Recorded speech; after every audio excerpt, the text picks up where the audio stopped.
Well, hello, race fans. Welcome to a new edition of the USF Pro Insider. My name is Rob Howden. It is Monday, December the 22nd, almost done with the 2025 calendar year. And again, as you know, if you followed all these shows, all about trying to look forward to 2026. We've had a number of drivers already come on. When I kicked off the shows here a couple of weeks ago, we had all three of the champions of the USF Pro Championships presented by Continental Tire. Of course, Max Garcia, Jack Jeffers, and our champion from USF Juniors, Leonardo Scorpioni, joined me on that show.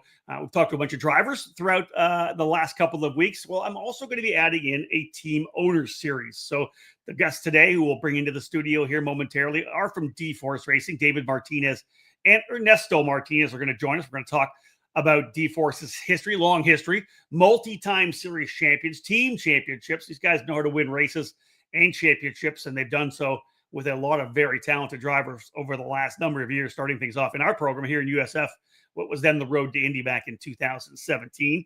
As I've said before in these podcast shows, and I will turn this into an audio podcast as well, but I'll say hello to those of you who are tuning in here either on Facebook, my USF Pro Insider Facebook page, or maybe watching on the YouTube channel.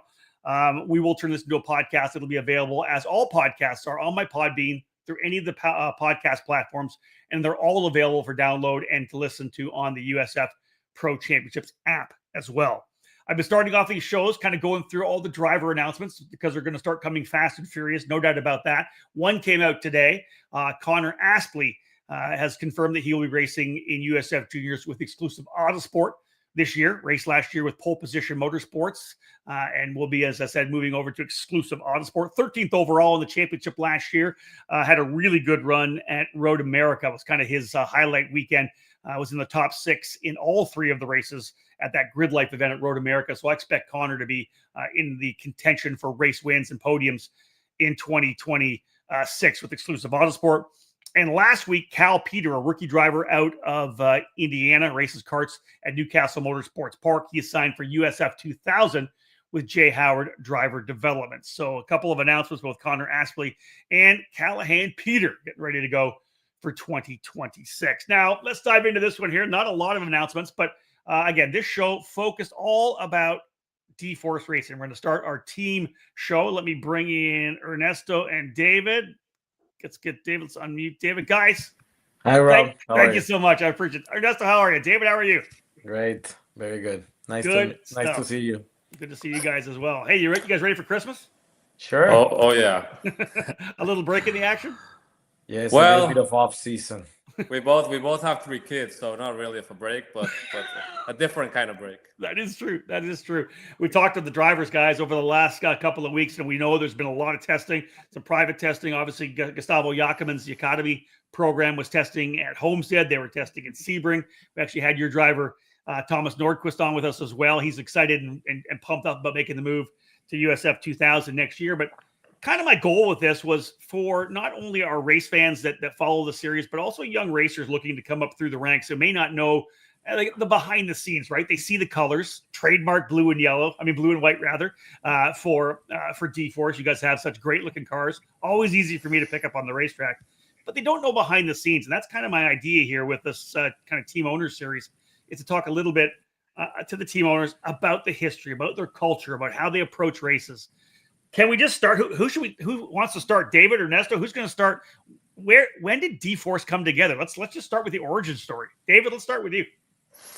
Yeah, that's a good question. I mean, we've been in. A lot of people don't know it, but Ernesto and I have been in racing since the 1980s through our families. So we go way back. Wow. But to keep the story short, maybe Ernesto can add to it, but Ernesto and I grew up together, and for a lot of people that don't know, he's actually my uncle, because he's my dad's half brother, and so we grew up together, and we had a very tight connection when we were younger, and throughout my racing career, Ernesto was doing some other things, but we always had this connection that ended up bringing us together in 2015 when we started. The inevitable just happened when we were kind of doing our own thing, and then we were always talking about doing something together when one day 2 of our most beloved drivers, Corey Anderson and Moises Elavara, kind of told us like, guys, we want to go racing, but we want you to do it. And Ernesto and I were like, right, this is just meant to be. This is our time. This is, we always wanted to do something together. So let's do it now. And I remember this like it was yesterday. We're like, all right, what are we going to name this? And we're like, all right, Ernesto and David have to kind of be there, right? Because we're starting this whole thing. But a part of us wanted something bigger than us to be a part of it, like something that, because we knew from racing that results go way beyond a team owner or a driver. Like it's ultimately about a team. And because we've been a part of a team for so long, we know that a lot of things need to happen for a result.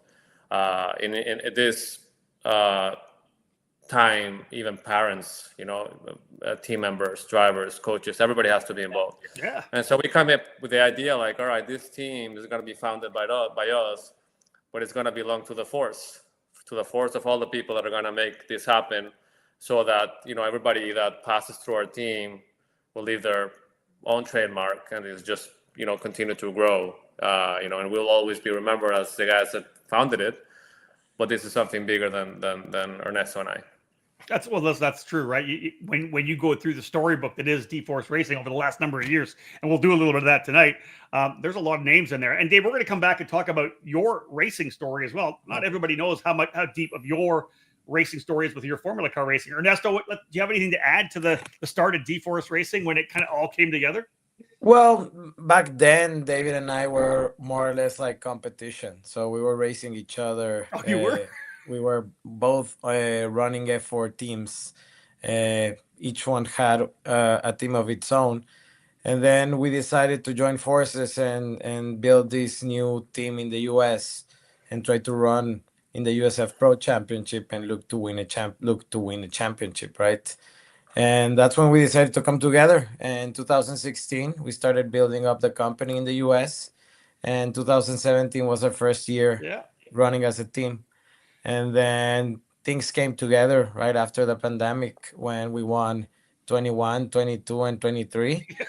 And so that was a huge boost in our careers as well, right? And that's what really drove us to build up a bigger team and a bigger group of guys and try to do like a better job and to continue on winning championships. Yeah, we think about the names that have come through, but yeah, we obviously started with Corey Enders and Moises de Oliveira. They would actually work with you guys through when they finished a couple of years of USF 2000. They were the front guys to go to USF Pro 2000 as well when the new car came out in 2019. But let's touch a bit on the championship. We'll come back and talk about that. I want to talk about David's career a little bit too, and Ernesto, you can talk about more about yours as well. But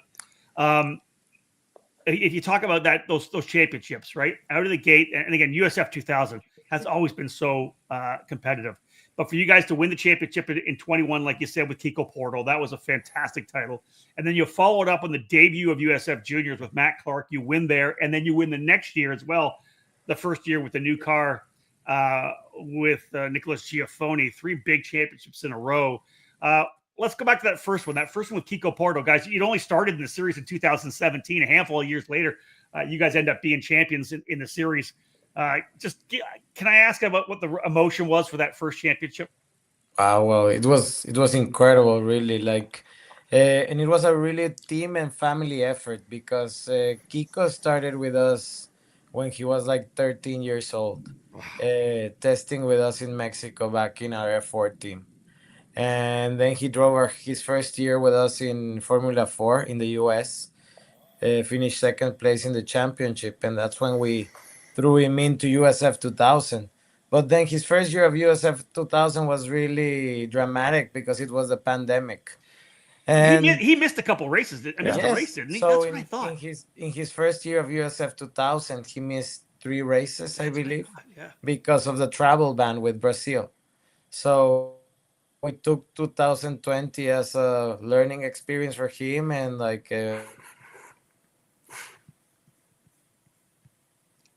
Ernesto's locking up on us a little bit. David, you want to take it from there? Yeah, I'll continue while he comes back. Yep. Oh, he's back. You wanna keep going? Yes. Ernesto, keep rolling. Yeah, sorry, no. So 2020 was that. He missed 3 races, but then we went all in 2021 and went and won our first driver and team championship. So that was a really good thing because we had a strong lineup that year. We had Kiko Porto, Nolan Siegel, Prescott Campbell, Yep. and Eli Navarro. We had a really Right. strong field that year, and we won the driver and team championship.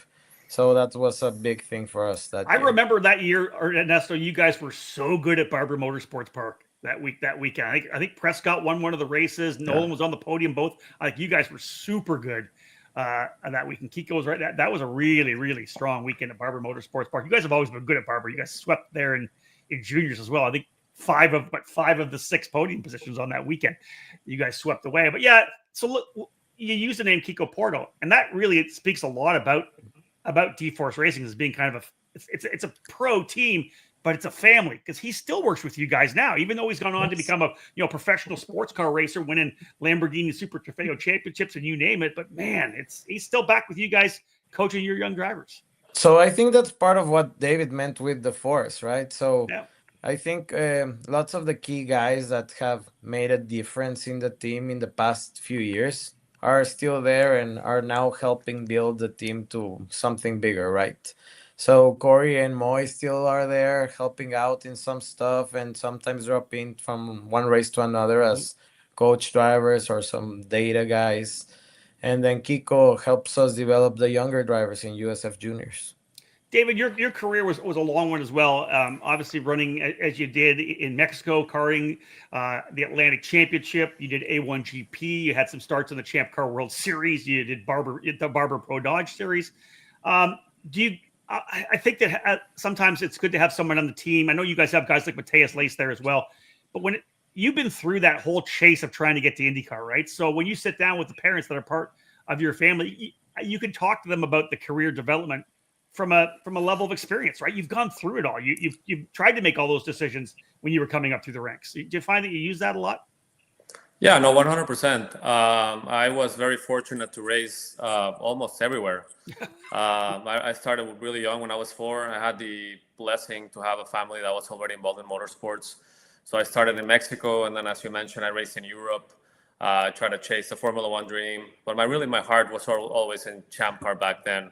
I felt like some in a way like linked more to racing in the US.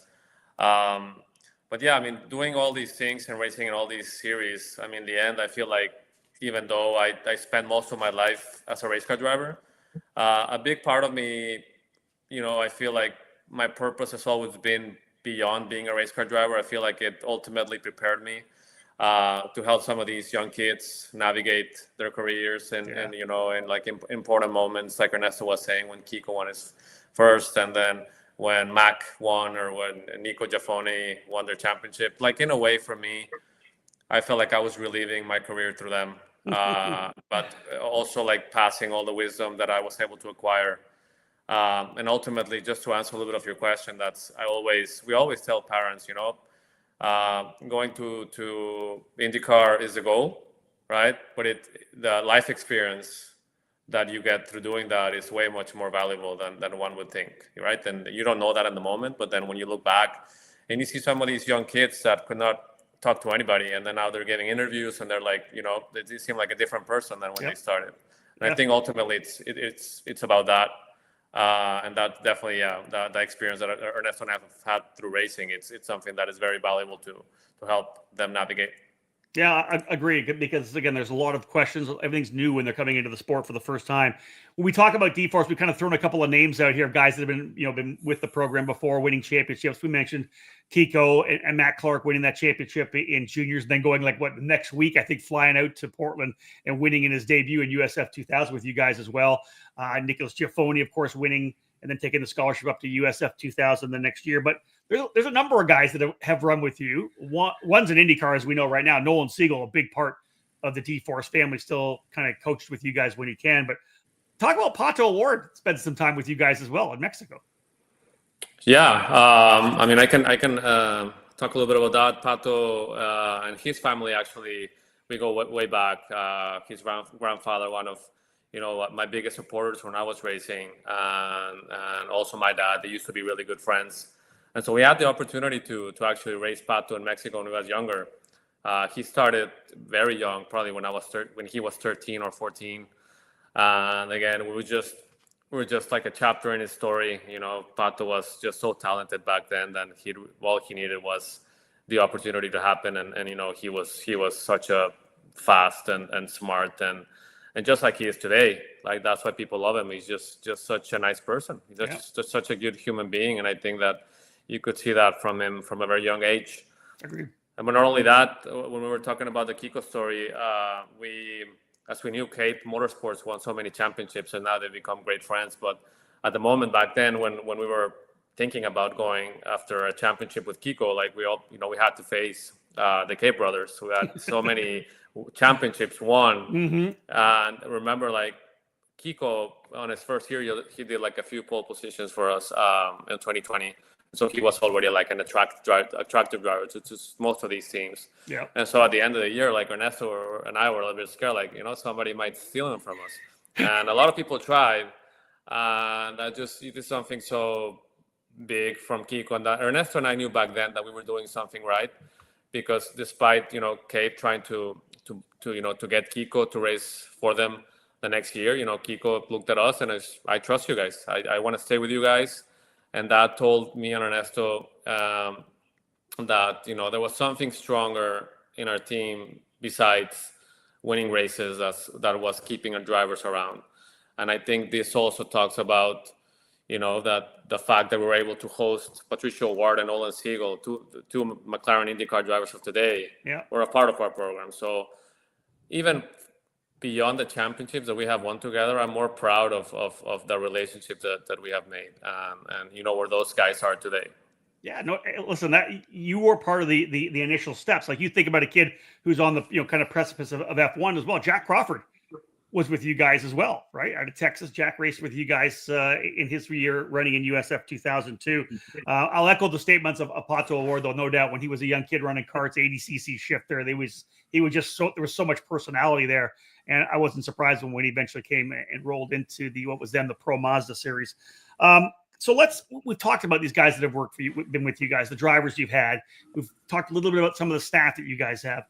If I were to give you an opportunity to discuss what the culture is under the tent for you guys, like what is D-Force racing in terms of culture? I know it because I get a chance to do track walks with you guys. I'm always so impressed. Visually, anytime we're at the track, you guys are obviously so professional, the way you guys approach it. Every family that's worked with you guys has said that to me. Man, they're just so professional the way they run everything. What is the culture? What is it all about? Trying to win? Is it family? How would you describe, Ernesto? We'll start with you. You're back after a little bit of a power outage. How would you describe the culture at D-Force? What are you guys trying to build? Well, I think it's like a family, no, David? It's like I've always told parents that when you pick your team, you basically pick your family, right? It's true. It's true. Sometimes you end up spending more time with your team than with your friends at this point, right? When the driver really starts to look into being a professional race car driver, you start to spend a lot of time with your team. So basically, it's like a family. We take care of our drivers like our kids. And, well, the different thing here in the team is that basically David and I handle different stuff in the team. Yeah. And like we try to attack everything like a different aspect of things, right? David takes care more of the technical aspect and the driver development, trying to teach them about their experience, right? As David says, like trying to relive through their lives, right? While we have so many other people trying to focus on different aspects of the cars and the driver development and the engines and the gearbox and everything. And then we've had this opportunity to have two very nice facilities to host our team. First, when we were in Houston, we had this really cool place where drivers used to spend so much time with the team. We had an apartment right upstairs on top of the shop where so many drivers spend so many days there testing and developing and testing on the sim. Now we're trying to more or less do the same thing with the move of the team to Indianapolis.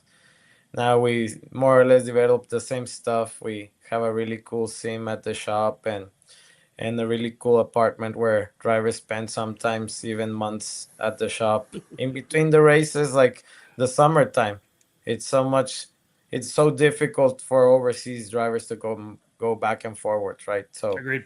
sometimes during the summer, it's like a summer camp at the shop with so many kids and sometimes even parents. I love that. That's good though. That's like, again, like you said, when you're going to war with each other, like again, it's a battle, right? Some of these weekend runs or these stretches of races, and it's ups and downs, and you're having to all deal with it together, right? You got to get through it all. Let's talk about some of the staff for this year. I mentioned Mateus Lace. Is he back with you guys again this year? Mateus, of course, a former Indy Lights champion, ran IndyCar and continues to race professionally as well. Is Mateus back with you? Can you talk about some of the people maybe you want to mention that are part of D-Force? Yeah, so Mateus most probably is going to come back with the team coaching our junior drivers this year. He's doing now an independent driver development on his own, MB1 management, but he's going to be on and off helping on the team this year as well. And then we have Simon Sykes joining the team mid-season last year, helping our driver coaching and driver development. And now he's going to be full-time at the shop, working with the guys and focusing on the driver development. I think Mateus, as a USF Pro, as a USF 2000 champion, is a great addition and young addition to the team, as well as our ongoing engineers that have helped us through the years, Carlos, Armando, and David, more or less taking care of all the technical side of the team, right? Yeah. Yeah. Let's talk about 2026 right now. I mentioned some of the driver announcements. We had Thomas Nordquist joining on the last show. Vilo Atala has already been announced. I know you have other drivers who haven't announced yet, so we can't talk about them. But let's talk about Vilo first, because again, you talk about drivers overseas, right? Vilo came over, 14 years of age. He was, obviously he was like a deer in the headlights when he got here. But man, that kid is super fast, and coming back with D-Force, I got to think he's like one of the primary championship contenders. Would you agree with that for next year? Of course. I think that Bilho is going to be very strong in his championship year, as I mentioned. Like he came in straight out of karting, and in his first races, he was very impressive. But now with the maturity and the track knowledge, I think he's going to be one of the championship contenders for 2026. David, what are your thoughts on that? I know you do the track walk with Vilo when he's out there, and the whole team. As I said, I love doing track walks with you guys. You really break it down on how to get around a racetrack. I once said when we were at Barber that I think I probably could have driven after I did a track walk with you. It was so good. I would have been slow, but man, I just knew exactly where I needed to be. It was awesome. Your thoughts on Vilo? Because again, like we see these kids develop so much year on year. You mentioned it already, how much they mature. And I used to think about what he was like at the first race at NOLA and how good he's going to be when he comes back a year later with that experience. He's going to be such a different guy. Yeah, for sure. I think Bilho is such a talented driver.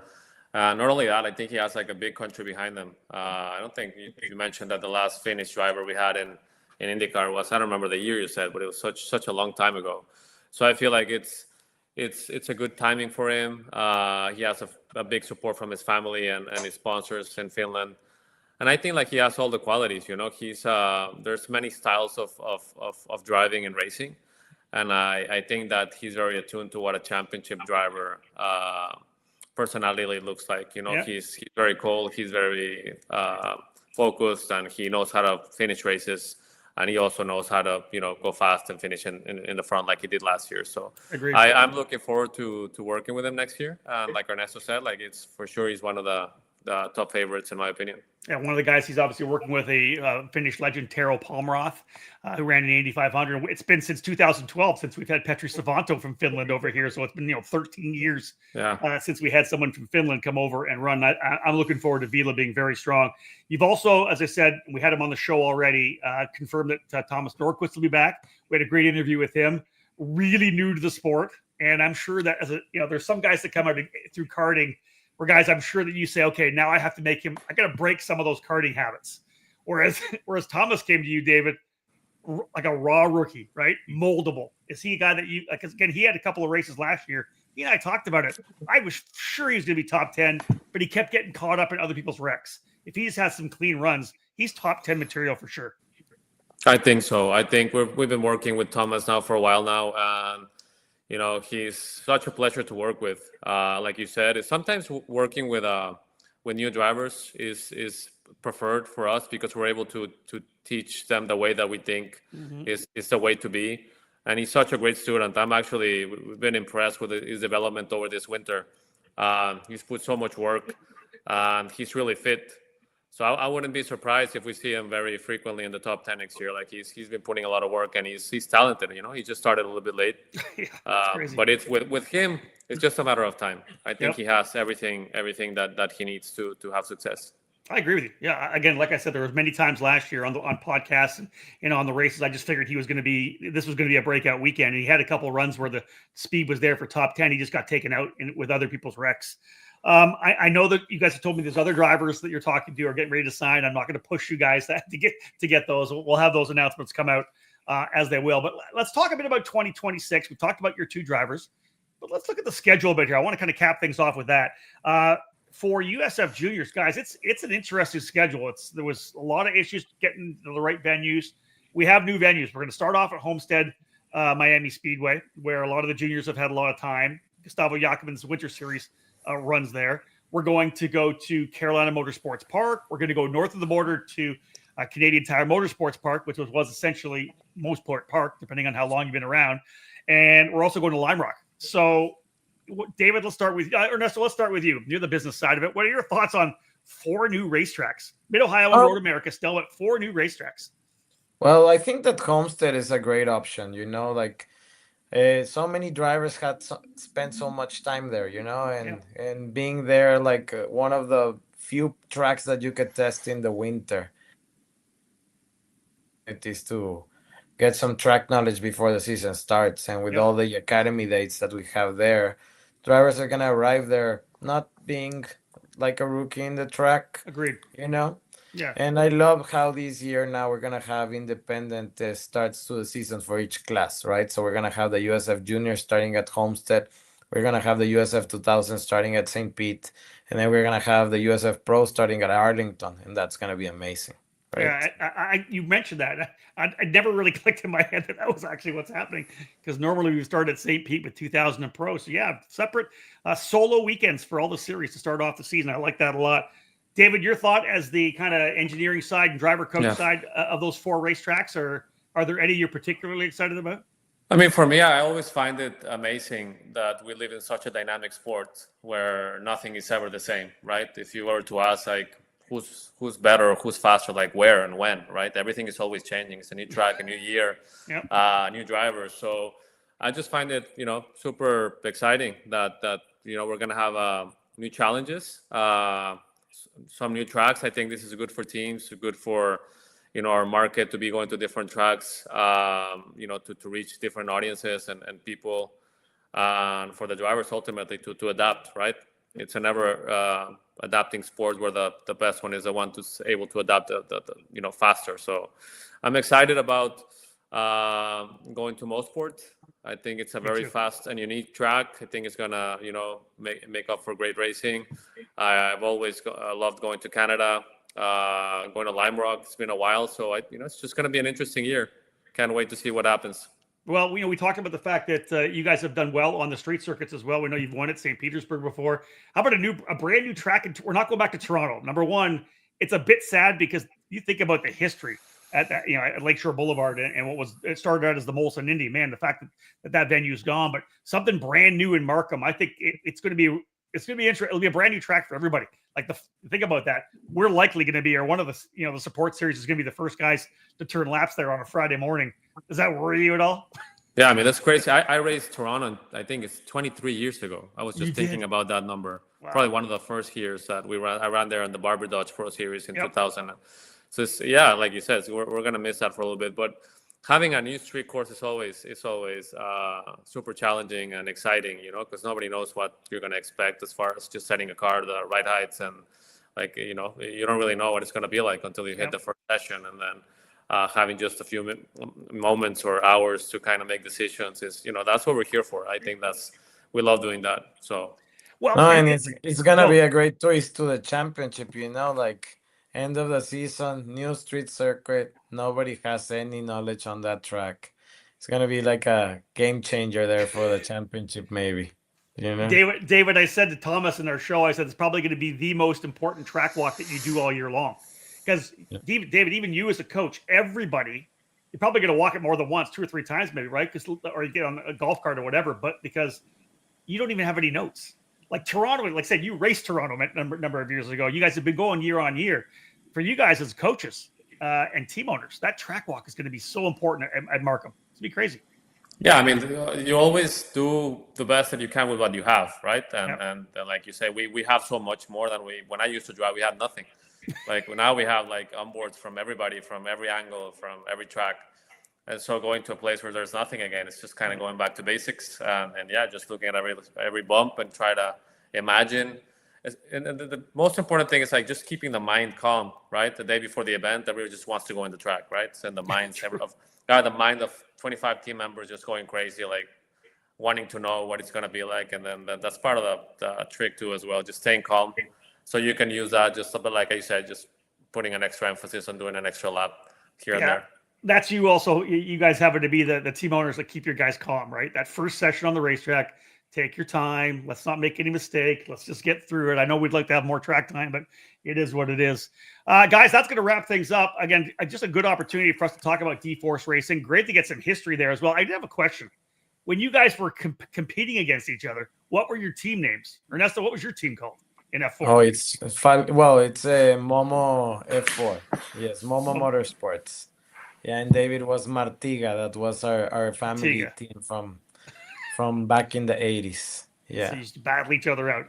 We've been battling way before that. We used to play like everything that could move was always like a competition. So we're extremely competitive, right? We just try to remember. We try to remember where we came from or what our values are, but we're extremely competitive. Both of us are here for the same reason. We want to win all the time at everything we do. We just try to do it our way. That's it. Well, listen, that is your way. That's the thing, and that's why so many guys stay with you as family, right? Again, we talked a little about that. And that's kind of the best way to end it. I always say that you can tell that there's a really good culture or atmosphere under a tent with the team when drivers keep coming back, families keep coming back, right? The drivers come back because they want to be coaches, they want to keep working with you guys, and you have that. All the people that are. It's like if you're D-Force blue and white, you bleed blue and white, right? Yes, that's true. You believe in blue. That's the phrase. Yeah. I love it. That's good stuff. Well, guys, any big plans other than you both have kids, like you said? So busy Christmas week coming, I assume. Well, just basically spending time at home. Like off season for us is just trying to spend time at home. That's it. Yeah. So when are you back at the racetrack in January? Well, 5th of January we're back at the shop, finishing the rebuild of the cars, and then I think our first test is at Carolina Motorsports Park. We're gonna go for the first time. Back to work. Yeah, Carolina Motorsports Park in April for USF Juniors. It's going to be a fantastic year of juniors competition, guys. Thank you so much for taking the time here. I know it's Christmas week and a Monday. I appreciate you taking some time out of the day, but great stuff. Always good to learn more about D-Force racing. Thank you, Rob. Thank you for having us. Thanks, guys. I'll drop these guys in the back studio. Don't go anywhere, boys. I'll talk to you guys afterwards. Just wrapping this show up here. Obviously, these are guys that have been around for a number of years. 2017, the debut in our program. They ran F4 in Mexico before. They ran the F4 US Championship as well. Just you can hear from their voice the focus they have on number one, their drivers and their families, but they just want to win, right? They're racers through and through. And that's one of the great things about D-Force racing. They've won many championships, as we've said, team championships. 3 years in a row, they won a championship. 21 with Kiko Porto in USF 2000, then back-to-back in USF Juniors, the first 2 titles in 23 with Matt Clark and in 22 with Matt Clark and 23 with Giafoni. So these guys know how to win championships. They know how to win races. And like I said, we've talked about the drivers they have in the stable already, and more to come. More will be announced, I expect, over the next month because they will have a full field in both juniors and USF 2000. Great to have them with us, both David and Ernesto Martinez from D-Force Racing. Folks, thank you so much for tuning in. I really appreciate it. Merry Christmas, happy holidays to everybody. We're actually back. I've got a show lined up for next Wednesday, I believe, the 30th. We're going to have Anthony Martella from Exclusive Autosport and JT Hoskins from J. Howard Driver Development. Both those drivers locked and loaded for the final show of 2025. Lots more to come when we get into January. I'm home for another month, so lots of shows coming. And our next team series will be with Alan and Alex Berg, a brand new team in USF Juniors. Thanks for tuning in, folks. We do appreciate it. On behalf of David and Ernesto, my name's Rob Howden. Bye for now.